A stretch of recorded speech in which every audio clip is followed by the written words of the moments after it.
پڑھیں گے کھیل کی خبریں۔ پاکستان نے سینٹرل ایشین والی ووڈ چیمپئن شپ اپنے نام کر لی۔ پاکستان نے فائنل میں ترکمنستان کو 1 کے مقابلے میں 3 سیٹ سے شکست دی۔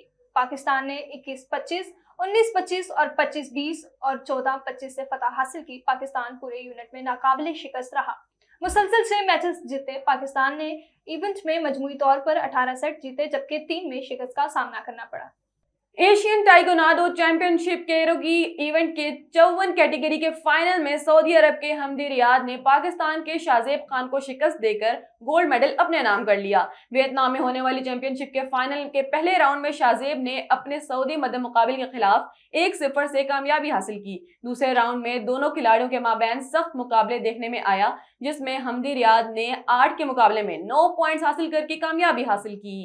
پاک انگلینڈ ویمنز T20 سیریز کے دوسرے میچ میں انگلینڈ نے پاکستان کو 65 رن سے شکست دے دی۔ ہدف کے جواب میں قومی ٹیم 79 رنز پر ہی آؤٹ ہوگی۔ تفصیلات کے مطابق لیڈز کے کاؤنٹی گراؤنڈ ٹورنامنٹ میں ہونے والے پاک انگلینڈ T20 سیریز کے دوسرے میچ میں میزبان ٹیم کی کپتان ہیدر نائٹ نے ٹاس جیت کر پہلے بیٹنگ کرنے کا فیصلہ کیا۔ انگلینڈ نے پہلے کھیلتے ہوئے 20 اوورز میں 6 وکٹوں کے نقصان پر 144 رنز بنائے۔